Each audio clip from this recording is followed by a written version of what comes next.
Wyoming Territory, 1873. The charred remains of what once stood as the Whitmore homestead still smoldered against the October sky when the stranger's wagon rolled up the dusty trail.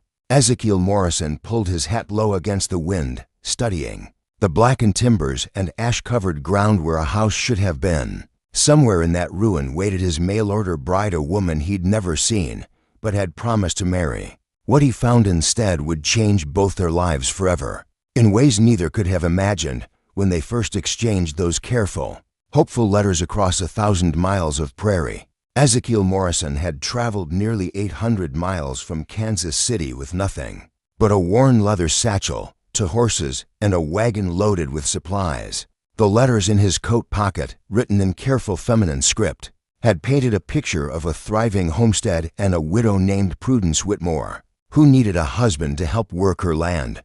What stretched before him now told a different story entirely. The October wind carried the acrid smell of burnt wood and dreams across the Wyoming Valley, where Prudence's letters had described a sturdy log cabin with a stone chimney and a barn for the livestock. Ezekiel saw only the skeletal remains of a home consumed by fire. The barn had fared better, half its roof was gone, but the walls still stood. He climbed down from his wagon seat, his boots crunching on debris as he walked closer to the ruins. That's when he saw her. Prudence Whitmore sat on a makeshift stool fashioned from a charred log, her back straight despite everything around her. Speaking of defeat, she wore a faded brown dress that had seen better days, and her dark hair was pulled back severely under a simple bonnet. But it was her left arm that made Ezekiel's breath catch, or rather, the absence of it. Her left sleeve was pinned neatly at the shoulder. She looked up as his shadow fell across her, and he found himself staring into the most determined pair of green eyes he'd ever seen. "You must be Mr. Morrison," she said, rising from her makeshift seat with careful dignity. "I apologize for the circumstances of your arrival." Ezekiel removed his hat, running a hand through his graying brown hair. At 42, he'd seen his share of hardship, but something about this woman's quiet strength in the face of obvious disaster stirred something deep in his chest. "Ma'am," he said simply. "When did this happen?" 3 days ago." Her voice was steady, but he caught the slight tremor underneath. "Lightning strike during that fierce storm. I managed to save some of the animals and a few belongings, but..." She gestured at the ruins with her remaining hand. Ezekiel studied her face, noting the smudges of soot still streaking her cheek and the determined set of her jaw. "Where have you been sleeping?" "The barn. What's left of it." She straightened her shoulders. "Mr. Morrison, I understand if you wish to reconsider our arrangement. This is hardly what my letters promised." He walked closer, his boots still crunching on the debris of her former life. "Mrs. Whitmore, what did you save from the fire?" The question seemed to surprise her. "Some tools, a few cooking pots, blankets. My late husband's rifle." "Why?" "Because," Ezekiel said, looking around at the destruction with the eye of a man who'd built more than his share of structures. "I see good land here. I see water from that creek. I see you."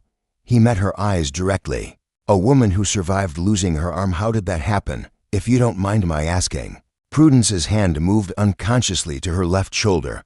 "Threshing accident, 2 years back. Samuel, my late husband, he died trying to save it. Infection took him 3 weeks later." Ezekiel nodded slowly. "And you've been working this land alone since then?" "I have." "Then you're stronger than most men I know." He looked around again, his mind already calculating materials and labor. "Mrs. Whitmore, I came here to marry a widow who needed help building a life. Seems to me that need is greater now, not less." Something flickered in her green eyes, hope, perhaps mixed with wariness. "Mr. Morrison, I must be honest with you. I have very little money left. The seed money I'd saved was in a tin box in the house. I can offer you land and companionship, but little else." Ezekiel almost smiled at that. If only she knew what rested in the false bottom of his travel chest back in the wagon. But that was a conversation for another time. "Mrs. Whitmore," he said formally, "I still wish to honor our agreement, if you'll have me. But I propose we start with the practical matters first. Marriage can wait until we have a proper roof over our heads." "You mean to stay, to help rebuild?" Mean to build us a home?" The relief that washed over her face was so profound that Ezekiel felt his chest tighten. How long had she been carrying this burden alone? "There's something else you should know," Prudence said quietly. "I have a daughter, Beatrice. She's 10 years old and staying with neighbors in town until I could figure out what to do next. A daughter. That changed things. But not in the way Prudence seemed to fear. Then we'd best get to work," Ezekiel said. "A little girl needs a proper home." The next morning dawned clear and cold. Ezekiel had slept in his wagon while Prudence maintained her vigil in the barn. He woke before sunrise and found her already up, coaxing a small fire to life near the barn entrance. "Coffee?" she asked, holding up a dented pot. "Much obliged." He accepted the tin cup she offered, surprised by the richness of the brew. "This is good coffee." A small smile played at the corners of her mouth, the first he'd seen from her. "One of the few luxuries I allowed myself." They sat in comfortable silence as the sun painted the sky pink and gold above the mountains. Finally, Ezekiel set down his cup.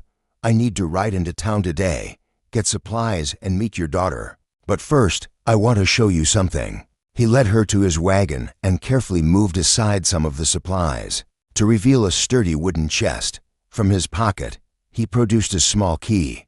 "Mrs. Whitmore, Prudence, I haven't been entirely forthcoming about my circumstances." Her green eyes sharpened. "What do you mean?"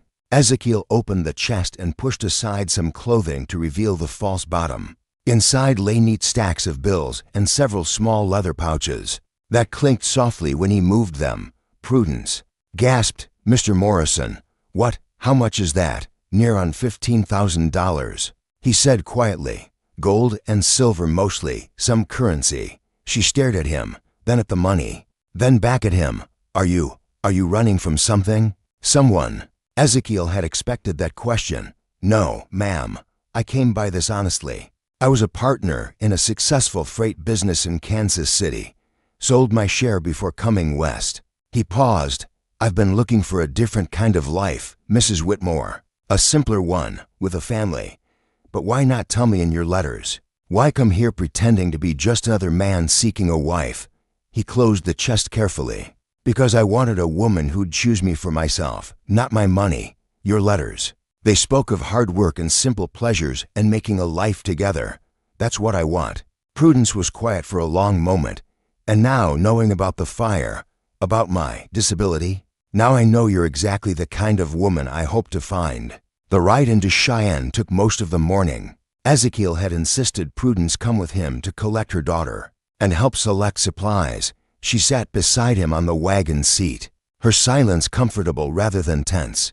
The town was bustling with activity, freight wagons heading west, cattle being driven through the main street, and the constant sound of hammers from new construction. Wyoming Territory was growing fast.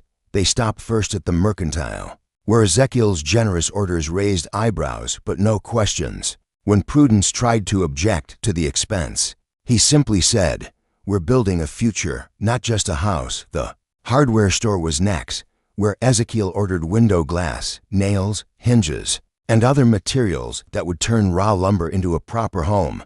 The proprietor, a grizzled man named Henderson, looked skeptical. "You planning to build before winter sets in?" Henderson asked. "That's cutting it mighty close. We'll manage," Ezekiel replied. "Can you have this delivered to the Whitmore place by tomorrow? The burnt-out homestead?" "Sure, I reckon. Though you might want to consider just waiting till spring." Prudence spoke up for the first time since entering the store. "Mr. Henderson, my daughter needs a home before winter. We'll build." Something in her tone silenced any further objections.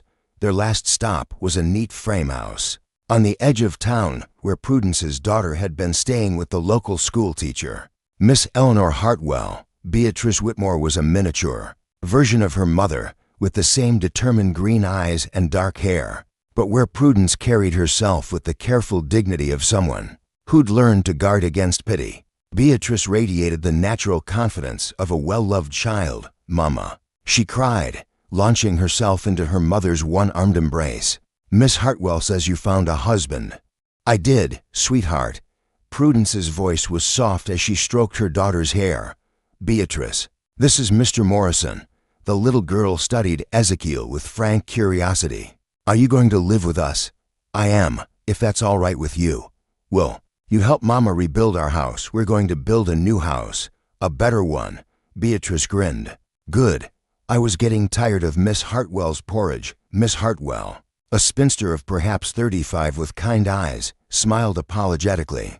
"I'm afraid my culinary skills are somewhat limited. You've been more than generous." Prudence assured her, "I can't thank you enough for caring for Beatrice. It was my pleasure. She's a remarkable child." Miss Hartwell lowered her voice. "Mrs. Whitmore, are you certain about this arrangement?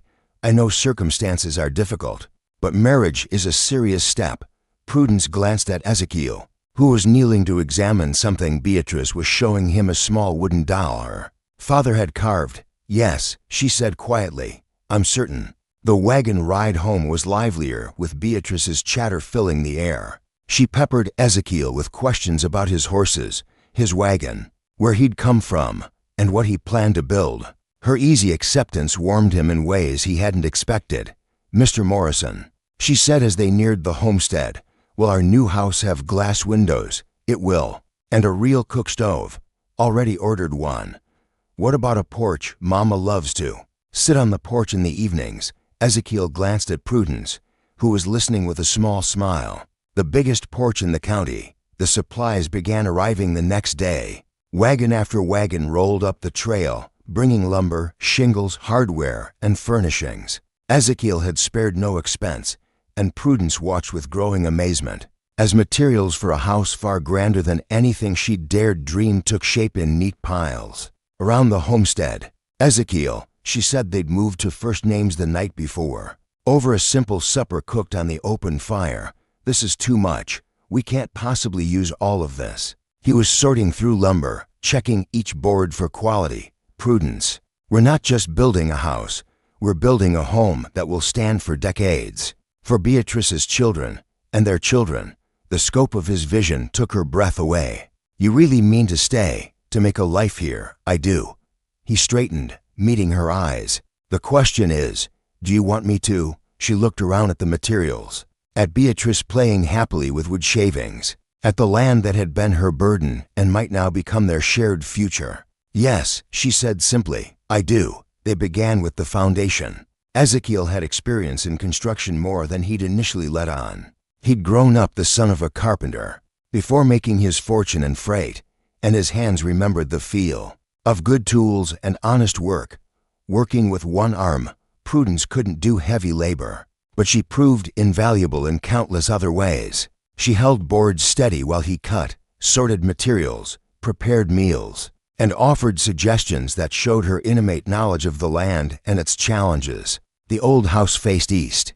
She said on the third day, as they laid out the floor plan, "Samuel thought it was best for the morning light, but we got terrible winds from that direction in winter.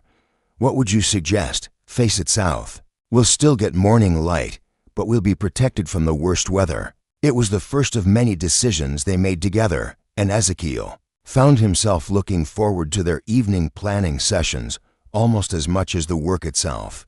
Beatrice proved to be an enthusiastic helper, fetching tools and supplies with the determination of someone twice her age. She chattered constantly while they worked, filling them in on the local families, the school teachers' habits, and her plans for her new room. "Can I have a window that looks toward town?" she asked one afternoon as they raised the first wall. "You can have two windows," Ezekiel replied, steadying the wall while Prudence secured the corner brace. "One facing town and one facing the mountains." Really. The work was hard, but satisfying. Each day brought visible progress, and with it, a growing sense of partnership between him and Prudence. She anticipated his needs, he adapted to her limitations, and together they found a rhythm that surprised them both with its naturalness. It was during the second week, as they worked on framing the roof, that Prudence finally asked the question he'd been expecting. "Ezekiel, what made you leave Kansas City, really?" He paused in his hammering, choosing his words carefully. "I built a successful business, but somewhere along the way, I realized I was building a life I didn't want to live. Long hours, difficult customers, always thinking about profit and loss." He drove in another nail, My partner had the same realization. We sold to our biggest competitor and split the proceeds, and you decided to come west. I decided to find something real, something that mattered. She was quiet for a moment. And you think you found it here? He looked around at the half-built house, at Beatrice carefully sorting nails by size, at Prudence herself with her sleeves rolled up and sawdust in her hair. I know I have. The first snow came early that year, dusting the ground in mid-October, just as they were finishing the roof. Ezekiel had pushed hard to get the structure weatherproof. Before winter set in, and they barely made it. We can move. In tomorrow, he announced as they secured the last shingle. It won't be finished inside, but it'll be warm and dry. Prudence stood in the doorway of their new home, taking in the spacious main room with its stone fireplace, the separate kitchen, with space for the cook stove that would arrive next week, and the stairs leading to the bedrooms above. It's beautiful, she said softly. It's ours, Ezekiel replied. That night, they moved their few possessions from the barn to the house. Beatrice claimed her room with delight, hanging her few dresses in the built-in wardrobe and placing her carved doll on the windowsill. Mama, she called down the stairs. Come see, I can see the whole valley. Prudence climbed the stairs slowly, still adjusting to the spaciousness after months in the cramped barn. Beatrice's room was everything a little girl could want, bright, airy, with those promised-to windows and built-in shelves for books and treasures. What do you think? Sweetheart, I think Mr. Morrison is magic, Beatrice said solemnly. Prudence laughed, a sound that had become more frequent as the house took shape around them. I think you might be right. The next morning brought a visitor, Reverend Thomas Blackwood, a circuit preacher who served several communities in the territory, had heard about the rebuilding effort and come to offer his services. Mrs. Whitmore, he said, accepting a cup of coffee in their new kitchen. I understand congratulations are in order. Prudence glanced at Ezekiel, who was working on installing the kitchen shelves. They'd been so focused on building that they hadn't yet addressed the question of marriage. Reverend Blackwood, Ezekiel said, setting down his tools, we'd be honored if you'd perform the ceremony. When were you thinking? Today, Prudence said, surprising everyone including herself. If that's agreeable to everyone. Ezekiel's smile was answer enough. The wedding was simple but perfect, with the Reverend officiating, Beatrice as witness, and their new home as the backdrop. Ezekiel Morrison and Prudence Whitmore spoke, their vows as the November sun streamed through the kitchen windows. Do you, Ezekiel, take Prudence to be your wife, to love and honor, in prosperity and hardship, for as long as you both shall live? I do. Do you, Prudence, take Ezekiel to be your husband, to love and honor, in prosperity and hardship, for as long as you both shall live?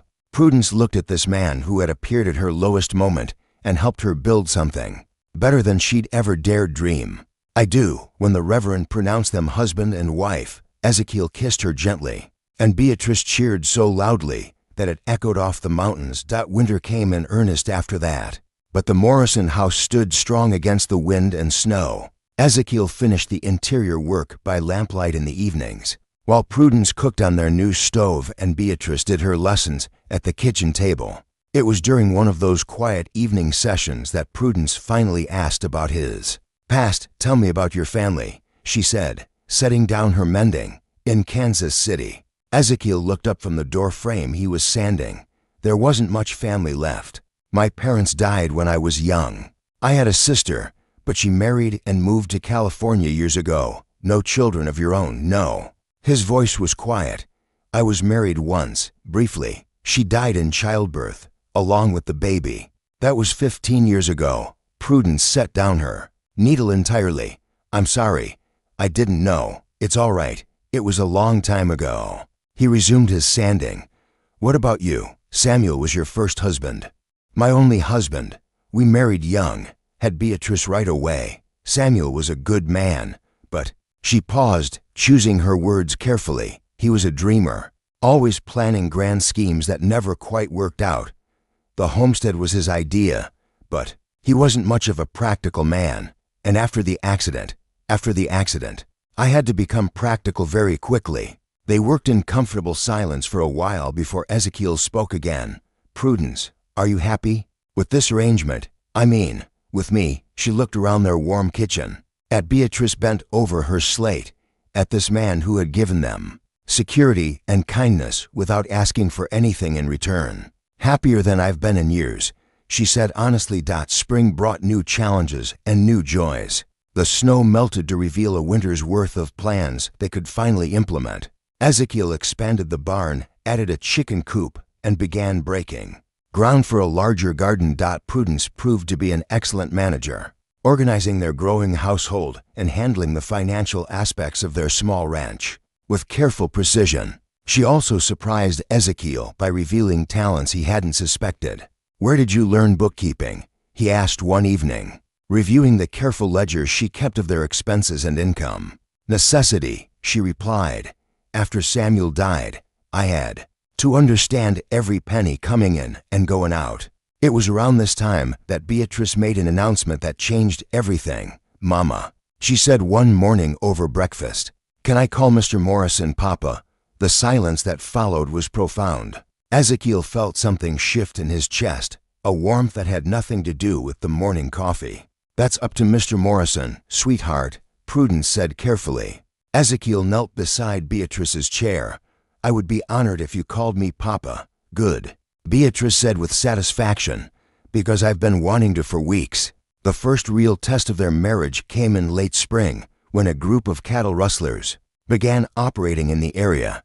Several neighbors had lost livestock, and tensions were running high. "Maybe you should take Beatrice and go stay in town until this settles down," Ezekiel suggested after they'd heard about the latest theft. "This is our home." Prudence replied firmly, "We don't run. Prudence, these are dangerous men, and this is dangerous country. If we run every time there's trouble, we'll never stop running." Her determination reminded him of why he'd fallen in love with her in the first place. But it also worried him. The rustlers came on a moonless night in June. Ezekiel heard the horses' first too many hoof beats for a casual visit. He slipped out of bed and grabbed his rifle. "Stay with Beatrice," he whispered to Prudence. "Like hell," she replied, reaching for Samuel's old rifle with her one good hand. They positioned themselves at windows on opposite sides of the house. When the rustlers rode into the yard, they found themselves facing two determined defenders. "We're just looking for some strayed cattle," called their leader, a thin man with a scraggly beard. In the middle of the night, Ezekiel replied, "I don't think so. Maybe we'll just take a look around your barn. Maybe you'll ride on out of here before someone gets hurt." The standoff lasted several tense minutes before the rustlers apparently decided the Morrison place wasn't worth the trouble. They rode away with threats and curses, but they rode away. "That was well done," Ezekiel told Prudence afterward. "I told you I don't run," she replied. But he could see her hands shaking as she set down the rifle. Summer brought prosperity. Their small herd of cattle grew, the garden produced abundantly, and Ezekiel's careful investments began paying dividends. But more than financial success, they found something deeper. "I never thought I'd be happy again," Prudence told him one evening, as they sat on the porch watching Beatrice chase fireflies in the gathering dusk. "After Samuel, after the accident, after losing my arm, I felt like I was only half a person, like no man would ever want me." Ezekiel took her hand, her real hand, warm and strong in his. "You're the strongest person I know, the bravest, the most beautiful, even with," she gestured at her missing arm, "especially with. That scar tells the story of your courage, Prudence. It tells the story of a woman who survived and thrived, and raised a remarkable daughter against all odds." Tears glistened in her eyes. "I love you, Ezekiel Morrison, and I love you, Prudence Morrison." It was the first time either of them had spoken those words aloud, and they felt like a promise and a homecoming all at once. The harvest that year was the best the land had ever produced. Neighbors who had been skeptical of the mail-order husband with his mysterious wealth began to see the wisdom of his methods. The Morrison place became a model of efficient farming and ranching, but their greatest harvest was less tangible and infinitely more valuable. "Papa," Beatrice said one October evening as they sat around their dinner table, "tell me again about how you and Mama met." "Well," Ezekiel began, cutting into the roast Prudence had prepared, "I came west looking for a wife and a new life. And you found Mama sitting in the ruins of our old house. I did. And I thought to myself, now there's a woman worth building a life with, even though everything was burned up. Especially because everything was burned up. Sometimes the best things grow from ashes. Little one.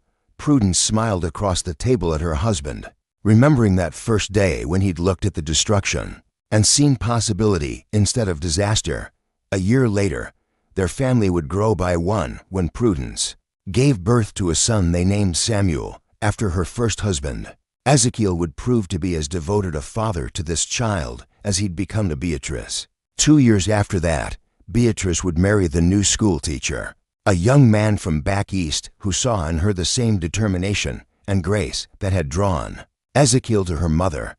But on this October evening in 1874, exactly 1 year after a mail-order husband had arrived at a burnt homestead, the Morrison family sat around their table in their beautiful home, counting their blessings and making plans for the future outside. The Wyoming wind whistled through the pines, but inside there was warmth and light and the incomparable comfort of belonging. Somewhere, to someone, completely, Ezekiel Morrison had come west looking for a simple life and found instead something far more precious.